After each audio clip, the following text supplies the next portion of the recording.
ആഭ്യന്തര കലഹങ്ങളിലും സാമ്പത്തിക തകർച്ചയിലും മുന്നോട്ടു പോകുന്ന പാകിസ്ഥാൻ വീണ്ടും രാജ്യങ്ങൾക്ക് മുന്നിൽ നാണം കെടുകയാണ്. ഉന്നത നേതാക്കൾ തന്നെ സ്വന്തം രാജ്യത്തെ മോശമാക്കുന്ന രീതിയിലുള്ള വെളിപ്പെടുത്തലുകളാണ് നടത്തുന്നത്.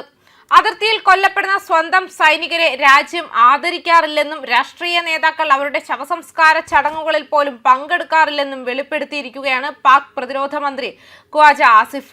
പാകിസ്ഥാൻ നാഷണൽ അസംബ്ലിയിൽ നടത്തിയ പ്രസംഗത്തിലാണ് ലോകത്തിനു മുന്നിൽ പാകിസ്ഥാനെ നാണം കെടുത്തുന്ന ഈ തുറന്നു പറച്ചിൽ അദ്ദേഹം നടത്തിയത്. സൈന്യത്തിന് വലിയ പ്രാധാന്യം നൽകുന്നുവെന്ന് അവകാശപ്പെടുന്ന ഒരു രാജ്യത്ത് വീരമൃത്യു വരിക്കുന്ന സൈനികരോട് കാണിക്കുന്ന ഈ അനാദരവ് വലിയ രാഷ്ട്രീയ വിവാദത്തിന് തിരികൊളുത്തിയിരിക്കുകയാണ്. കാർഗിൽ യുദ്ധകാലത്ത് പാകിസ്ഥാൻ കാണിച്ച കൊടും ചതിയാണ് ഖ്വാജ ആസിഫിന്റെ വാക്കുകളിലൂടെ വീണ്ടും ചർച്ചയാകുന്നത്.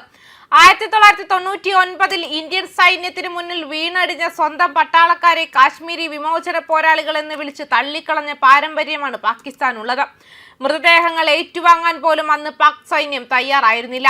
വർഷങ്ങൾക്ക് ശേഷം 2010 വടക്കൻ ലൈറ്റ് ഇൻഫൻട്രിയിലെ 453 സൈനികർ കാർഗിലിൽ കൊല്ലപ്പെട്ടതായി അവർ ഔദ്യോഗികമായി സമ്മതിച്ചത്. ഇപ്പോൾ പ്രതിരോധ മന്ത്രി തന്നെ പാർലമെന്റിൽ സൈനികരുടെ ദുരവസ്ഥ വിവരിക്കുമ്പോൾ ഭാരതത്തിന് മുന്നിൽ പാകിസ്ഥാൻ വീണ്ടും അപഹാസ്യരാകുകയാണ്.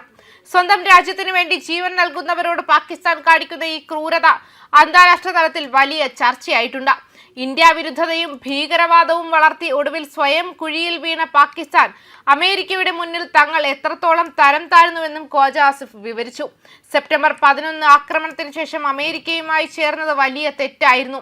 അമേരിക്ക തങ്ങളെ ടോയ്ലറ്റ് പേപ്പർ പോലെയാണ് പരിഗണിച്ചതെന്നും ഉപയോഗം കഴിഞ്ഞപ്പോൾ വലിച്ചെറിഞ്ഞുവെന്നും അദ്ദേഹം പരിതപിച്ചു. അഫ്ഗാൻ യുദ്ധങ്ങളിൽ പങ്കാളികളായതിലൂടെ രാജ്യത്ത് തീവ്രവാദവും അസ്ഥിരതയും പടരാൻ മാത്രമാണ് കാരണമായതെന്നും അദ്ദേഹം സമ്മതിച്ചു. ഭാരതത്തിനെതിരെ പ്രയോഗിക്കാൻ 3 പതിറ്റാണ്ടോളം ഭീകര സംഘടനകളെ പരിപാലിപ്പിക്കുകയും പണം നൽകുകയും ചെയ്ത് പാകിസ്ഥാൻ ചെയ്ത വൃത്തികെട്ട പണിയാണെന്ന് മുൻപ് അദ്ദേഹം സമ്മതിച്ചിരുന്നു. മുൻപ് ഭരിച്ചിരുന്ന ഏകാധിപതികളുടെ തെറ്റായ നയങ്ങളാണ് ഇന്ന് പാകിസ്ഥാൻ അനുഭവിക്കുന്നതെന്നും അദ്ദേഹം തുറന്നു പറഞ്ഞിരിക്കുകയാണ്. ഭീകരവാദത്തിന്റെ പ്രഭവ കേന്ദ്രമായി പാകിസ്ഥാൻ മാറിയെന്ന് ഭാരതം ആവർത്തിച്ചു പറയുമ്പോഴെല്ലാം അത് നിഷേധിച്ചിരുന്ന പാകിസ്ഥാന് സ്വന്തം മന്ത്രിയുടെ ഈ വാക്കുകൾ വലിയ പ്രഹരമാണ്. അതേസമയം ട്രംപിന്റെ നേതൃത്വത്തിലുള്ള US സർക്കാരിനെതിരെ കഴിഞ്ഞ ദിവസമാണ് ഖ്വാജ ആസിഫ് രൂക്ഷമായ വിമർശനം ഉന്നയിച്ചത്.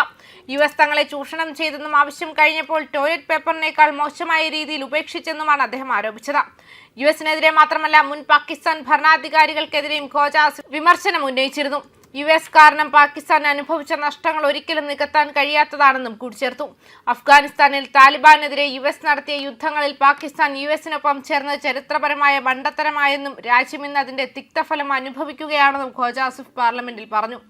1999 ശേഷം US-മായി ഉണ്ടാക്കിയ സഖ്യം പാകിസ്ഥാന് ദോഷം ചെയ്തെന്നും US-ന്റെ പിന്തുണയ്ക്ക് വേണ്ടി പാകിസ്ഥാൻ നടത്തിയ ഈ നീക്കം രാജ്യത്ത് അക്രമങ്ങൾ വ്യാപിപ്പിക്കുന്നതിനും സാമ്പത്തിക തകർച്ചയ്ക്കുമാണ് വഴിവെച്ചതെന്നും അദ്ദേഹം കൂട്ടിച്ചേർത്തു.